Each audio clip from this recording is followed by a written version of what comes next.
Então, vamos lá, meus amigos, vamos fazer uma revisão da prova, ok? Vou disponibilizar o gabarito e as notas eu já lancei, vocês devem ter visto aí, perfeito, já foram lançadas, já foram publicadas. Então, fazer uma revisão efetivamente da prova, nessa segunda parte aí da aula, e hoje, terminando, eu já disponibilizo o gabarito, coloco para vocês aí, para que vocês efetivamente possam ter acesso.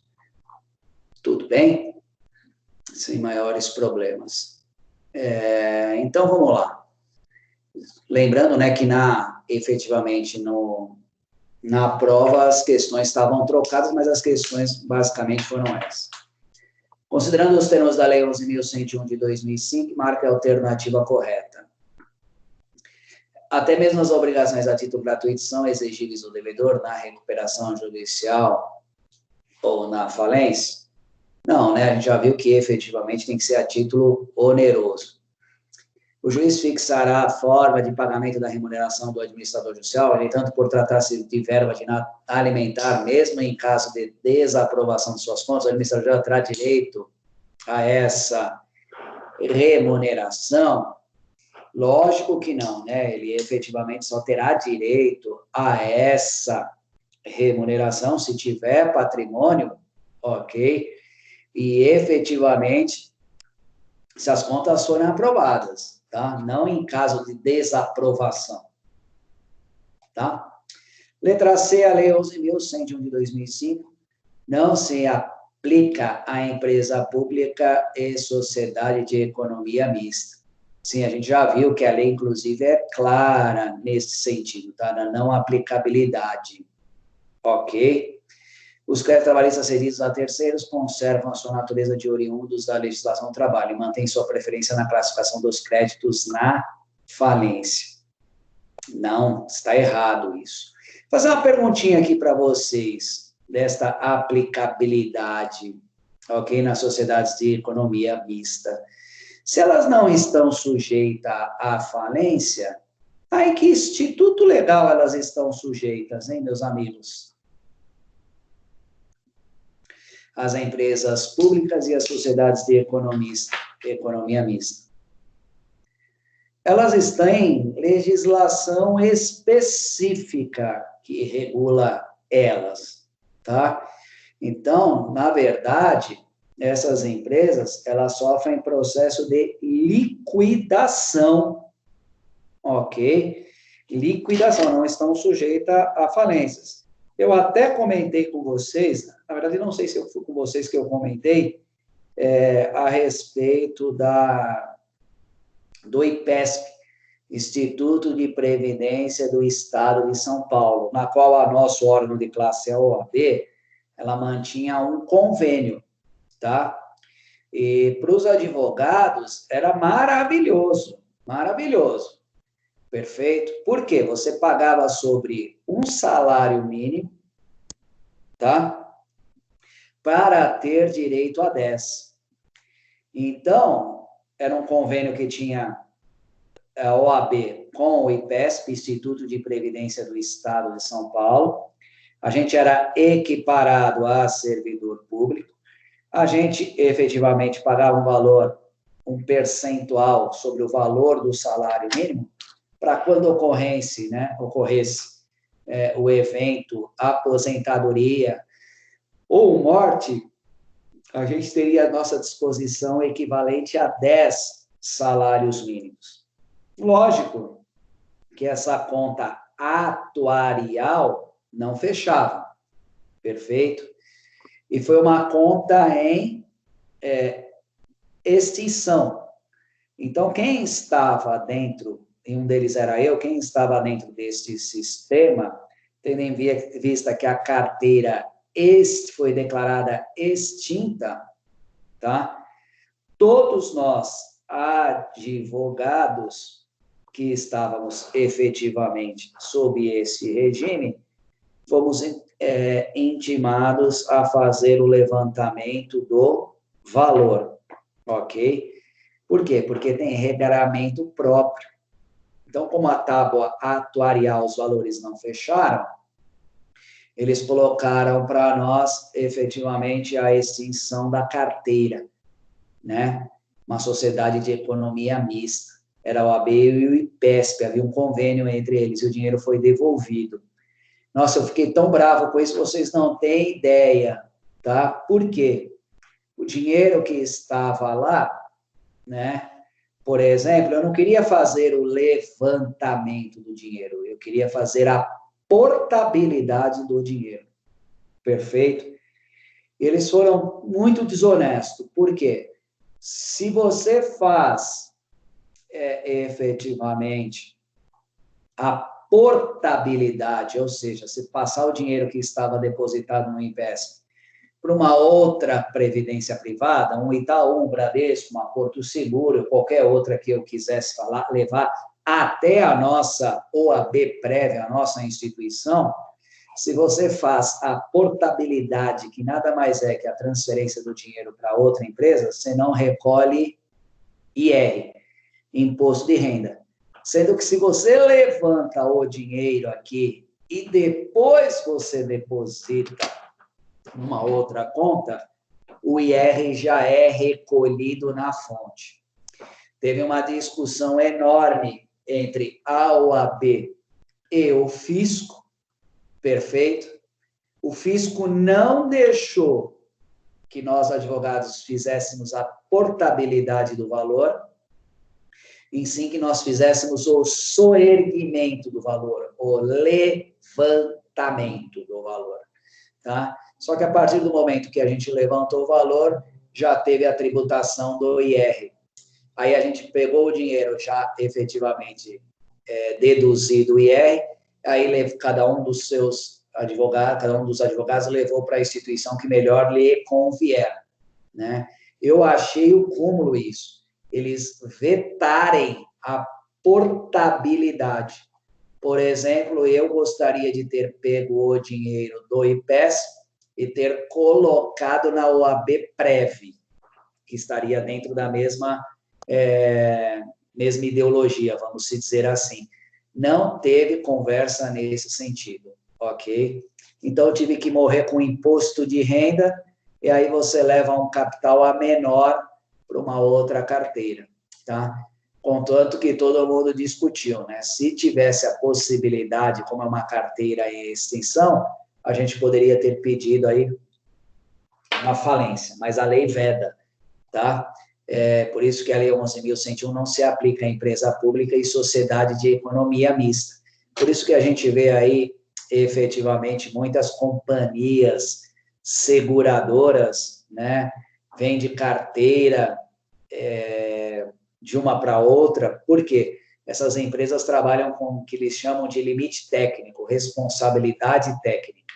Quando esta responsabilidade técnica diminui, eles são obrigados a colocar no mercado estas carteiras. Eles são obrigados a colocar no mercado estas carteiras. Perfeito? E aí, trouxe essa grande problemática para nós. Então, quando a gente vê efetivamente um banco, um vendendo carteira para outro, né? Carteira de veículo, carteira de saúde, e assim vai, tal como aconteceu no IPESP, Previdência Privada, é porque elas não estão sujeitas aí a 11.101, uma vez que tem legislação própria. Baixou a responsabilidade técnica, o limite técnico dela, elas são obrigadas a pôr a carteira dela disponível no mercado. A mesma coisa a gente que tem seguro no nosso veículo, com alguma companhia seguradora. A conta que é feita é o seguinte: se essa carteira tem 100 veículos, se os 100 segurados tiverem sinistro todos ao mesmo tempo, tem dinheiro para pagar todo mundo simultaneamente, na mesma hora? Se a resposta for sim, nós temos uma carteira saudável. Se a resposta for não, a carteira tem que ser disponibilizada no mercado para que outro ente acabe comprando, tá? Então, é o que aconteceu aí com o IPESP. Vocês não pegaram essa fase, a fase que vocês pegarão é aí da OAB Prev. perfeito? Então, ela não se aplica. São requisitos necessários para o pedido de recuperação judicial, tá? A gente já viu isso, né? O devedor, no momento do pedido, não ter sido condenado, não ter como administrador ou sócio controlador, pessoa condenada por qualquer dos crimes previstos na Lei 11.101, o devedor, no momento do pedido, não ter há menos de 5 anos obtido concessão de recuperação judicial, e o devedor, no momento do pedido, exercer regularmente suas atividades há mais de 2 anos. Exceto o devedor, no momento do pedido, não possuir, títulos protestados. São requisitos para o pedido de recuperação judicial. Todos são requisitos, exceto o devedor, no momento do pedido, não possuir títulos protestados. Porque a gente já viu que falência, um dos requisitos da falência é a impontualidade, né? Se ele efetivamente tem títulos protestados, ele já está à beira aí de um processo de falência, e não de um pedido de recuperação judicial. 3. Poderá requerer a recuperação judicial o devedor que, no momento do pedido, exerça regularmente suas atividades há mais de 2 anos e que atenda aos seguintes requisitos cumulativamente. Não vou ler tudo isso, que é bem enorme, né? Vou lá direto na resposta. Não ser falido e, se for, estejam declaradas extintas por sentença transitada em julgado as responsabilidades daí decorrentes. Não ter há menos de 5 anos obtido concessão de recuperação judicial com base no plano de recuperação especial. Não ter há menos de 5 anos obtido concessão de recuperação judicial com base no plano especial e não ter sido condenado ou não ter como administrador ou sócio controlador pessoa condenada por qualquer dos crimes previstos nesta lei, tá? Então, vejam que foram 2 perguntas aí, bem seguidas, de recuperação judicial. Recuperação judicial, eu acho que agora o mercado efetivamente vai bombar, né? Com toda essa pandemia, com toda essa problemática. E aqui, na verdade, fala efetivamente dos requisitos para se obter aí a recuperação judicial, tá? Outro detalhe que eu achei bem interessante nessa pergunta, tomem cuidado com isso, hein?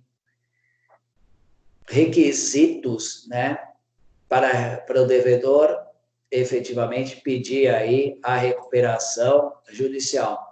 Não ser falido e, se foi, que sejam declaradas extintas. Então, o que se almeja, a gente teve uma aula agora de recuperação, de falência, perdão, o que se almeja efetivamente com o processo falimentar, principalmente no pedido de falência, é que, seja declarada extintas as suas obrigações, né? Não ser falido e, se foi, que estejam declaradas extintas por sentença transitada em julgado, tá? As responsabilidades dele. Então, quando se pede, principalmente na situação de autofalência, tá? Principalmente na autofalência, perfeito, é que ele efetivamente tem uma declaração judicial com trânsito em julgado, por isso que a gente se atém a um processo, tá? Que ele não deve nada mais para ninguém, tá? Que sejam declaradas extintas. Então, ele fica com a segurança jurídica que ninguém oportunamente vai fazer cobrança a ele. Perfeito? Por isso que essa grande ideologia, né, de fazer a diferenciação entre pessoa física e pessoa jurídica. Quem fale é o empresário ou a sociedade empresária, tá? Se a sociedade empresária falir sem que haja qualquer abuso de poder ou desvio de finalidade, o que ele almeja, tá, é que, se ele for declarado falido, não ser falido, e se foi, que sejam declaradas extintas por sentença em julgado as suas responsabilidades. Ou seja, efetivamente ele pode, né, dizer que não deve mais nada para ninguém, sem que efetivamente o seu patrimônio pessoal seja atingido. Então, essa aí é a grande ideologia quando a gente abre aí um processo falimentar. 4. Ajuizado o pedido de recuperação judicial e sendo deferido o processamento do pedido, o juiz mandou publicar edital contendo a relação nominal dos credores, com a discriminação do valor atualizado e a classificação dos créditos, conforme relação apresentada pelo próprio devedor em sua petição inicial. Publicado esse edital, previsto no artigo 52, parágrafo 1º, os credores terão um prazo de 15 dias para apresentar as suas habilitações ou suas divergências com relação aos créditos nele relacionados, devendo fazê-lo ao administrador judicial. Então, a gente tem que acompanhar o crédito nessas habilitações, porque o pessoal acaba errando muito, e principalmente quanto ao valor, sim. Tá? Então, muitas das vezes, quando se faz o pedido de recuperação judicial, a gente tem que atualizar o valor à data do pedido da recuperação, a mesma coisa acontecendo na falência. Dois institutos diferentes, né? Recuperação judicial e falência. Tá? Então, ele tem que se habilitar no prazo de 15 dias e ver efetivamente se o seu crédito está atualizado e, efetivamente, como é que ele está classificado. Perfeito? Então, a classificação, a habilitação, classificação e atualização do crédito tem que ser feita junto ao administrador judicial e a gente tem que acompanhar se não tem erro, hein? Pode ser que erre, sim. Pode ser que erre. Às vezes tem um homônimo aí no meio, né? Às vezes não prestou atenção, às vezes delegou o administrador judicial delegou essa competência a outrem e esta pessoa, efetivamente, às vezes, cometeu um erro. Temos que tomar cuidado com isso a todo momento, tá? Eu tenho processos, efetivamente, da Oi Telefonia, que era uma grande discussão se ela ia pagar, se não ia. Ela está pagando, mas a gente está efetivamente discutindo muitas coisas agora no processo de recuperação judicial, efetivamente a atualização dos valores, que são valores bem consideráveis, só que a atualização não está correta, ela está pagando o principal sem as atualizações. Então, ainda, além de pagar, né, fica o remanescente. Isso para nós é ruim, porque, na verdade, eu não finalizo o processo, né? Eu fico sempre tendo que prestar contas para o cliente do remanescente do que ele tem para receber. Então, tem que planilhar isso e ficar atualizando o valor a todo momento. Ok? A Assembleia Geral dos Credores rejeitou o plano de recuperação apresentado pelo devedor e reprovado por todas as classes de credores. Vixe! Nos termos da Lei 11.101, o juiz deverá, se plano aqui, ó, plano de recuperação judicial, ok? Foi apresentada pelo devedor e reprovado por todas as classes de credores, ninguém é obrigado a aceitar o plano apresentado efetivamente pelo credor, tá? Pelo devedor, perdão. O credor não é obrigado a aceitar o plano aprovado pelo devedor. E no caso aqui, ele foi reprovado por todos os credores. Qualquer erro que aconteça aí na recuperação judicial, a recuperação judicial será convertida em falência. Então, se efetivamente foi reprovado por todas as classes de credores, caberá o quê? O juiz decretar a falência do devedor, contra o que caberá a interposição de agravo de instrumento. Por que não agravo de instrumento? Foi até uma pergunta, e quem respondeu foi o Pedro Ratti Carbonês, né? Por que, efetivamente, agravo de instrumento e não apelação? Porque aqui é um incidente processual, né? Houve uma conversão da recuperação judicial em falência. Ou seja, houve uma mudança apenas de fase.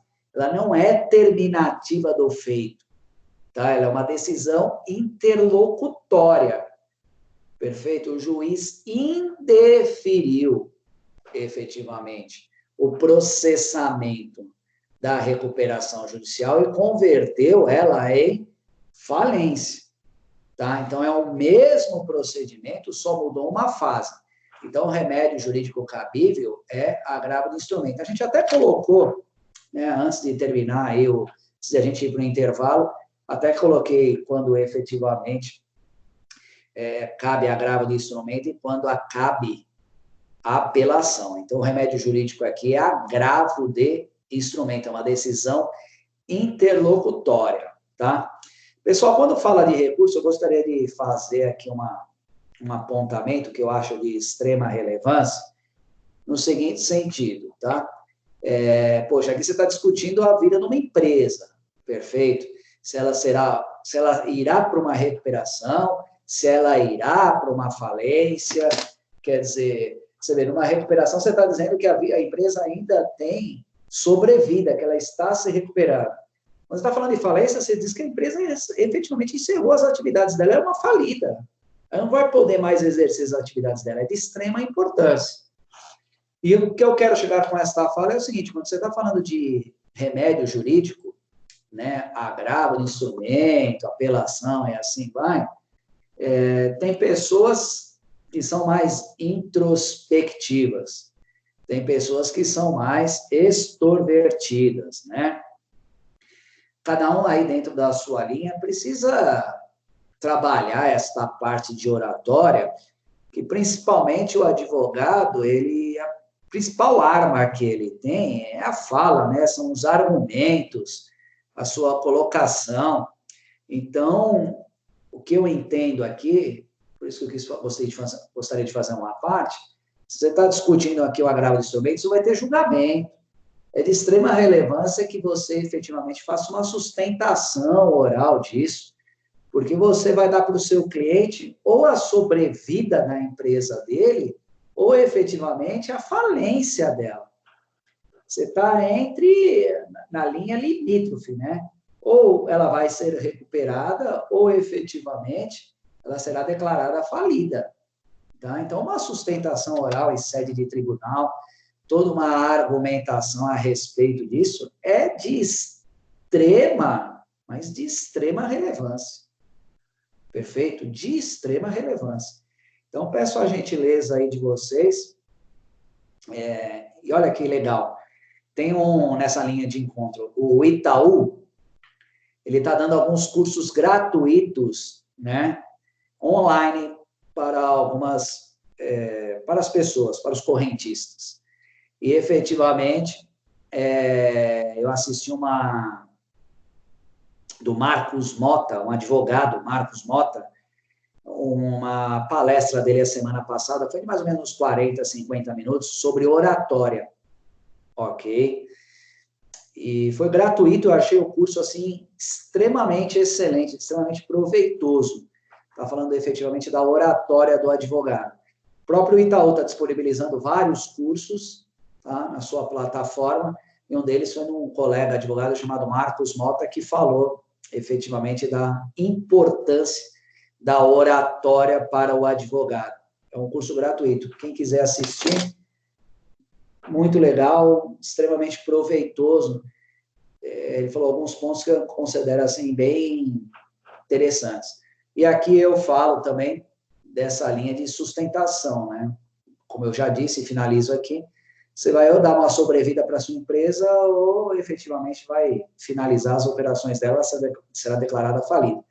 Efetivamente é bem complicado isso. Quais os requisitos legais que o devedor deverá atender na recuperação judicial?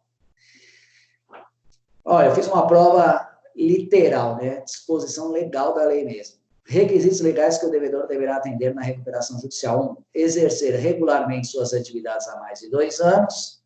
Tá? 3. Não ter sido condenado ou não ter como administrador ou sócio-controlador pessoa condenada por qualquer dos crimes previstos efetivamente na 11.101. tá? E não ter, e se foi, estejam declaradas extintas por sentença transitada em julgado as responsabilidades daí decorrentes. Então, a gente pode pedir novamente uma recuperação judicial, desde que atendidos os requisitos, tá? De recuperação judicial, os requisitos legais. Então, alternativa correta, 1, 3 e 4. Prova fácil essa, hein? Prova muito fácil. E tem gente que tirou 200 pontos. Eu não acredito. 200 pontos. Não é verdade isso. Quem tirou 200 pontos? Eu não acredito. 200 pontos. A hora que eu vi, falei, não é possível. A Lei 11.100, é melhor isso, senão eu fico doido. A Lei 11.101 de 2005, que regula a recuperação judicial, extrajudicial e falência, não se aplica a sociedades de economia mista, veja que a gente já falou isso, não se aplica a instituições financeiras privadas, já falei de banco, já falei de seguradora, não se aplica a sociedades de capitalização e não se aplica às cooperativas de crédito. Estas daqui são as exceções à regra. Elas têm efetivamente legislação própria. Elas não sofrem processo de recuperação judicial, extrajudicial e falência. Elas estão sujeitas à liquidação. Tá? Elas sofrem um processo diferente que chama-se processo de liquidação e não processo de recuperação judicial, extrajudicial ou de falência. Elas ficam sujeitas a um processo de liquidação. Perfeito? É um outro regramento que não é o nosso, que não é o amparado pela 11.101. Então, todas as assertivas estão corretas. Oitavo, a quem se aplica a 11.101?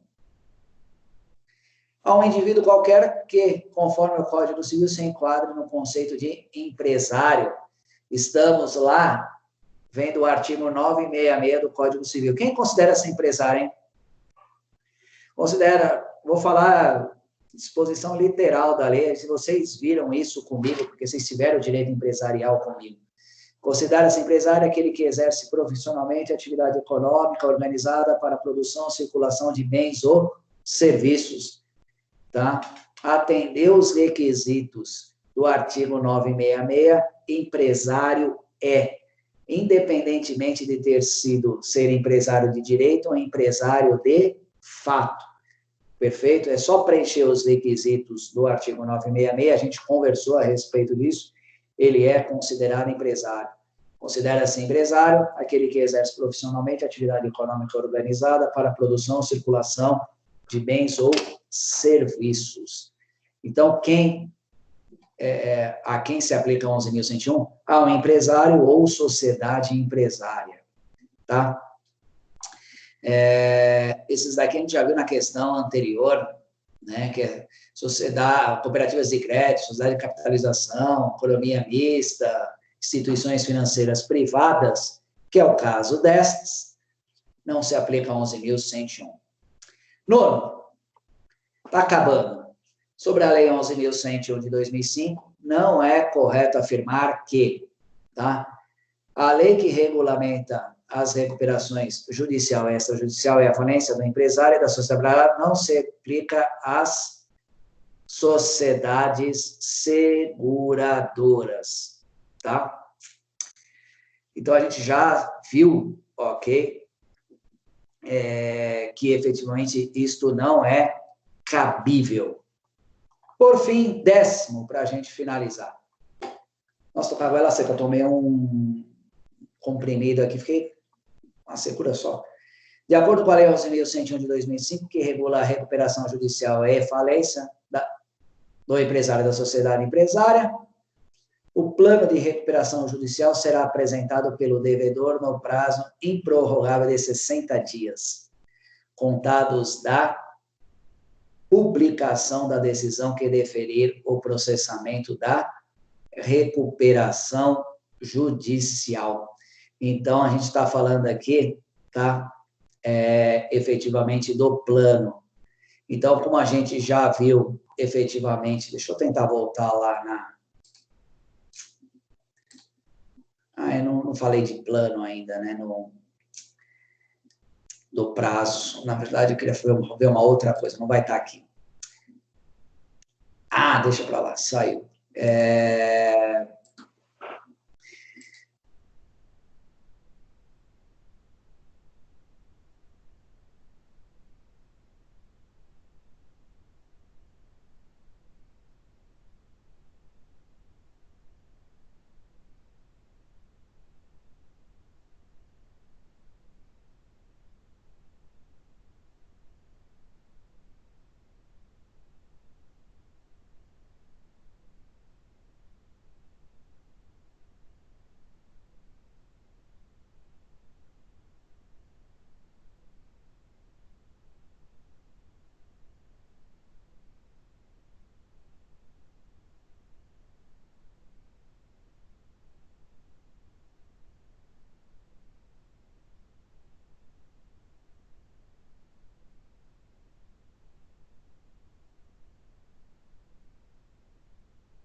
Pessoal, vocês ouviram o que eu falei ou eu falei sozinho? Ouvimos sim. O que aconteceu? Que nem eu entendi.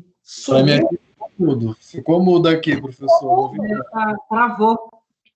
Eu acho que eu minimizei, nada minimizar, eu fechei tudo. Acho que foi isso. Vou fazer de novo a pergunta. Vocês querem que caiu? Eu acho que eu cometi algum erro aqui, peço desculpas. Vocês querem que eu disponibilize essa prova no APA para vocês? Por favor, professor. Sim. Então, vou disponibilizar ela e do lado já embaixo, melhor dizendo, eu disponibilizo o gabarito. Pode ser?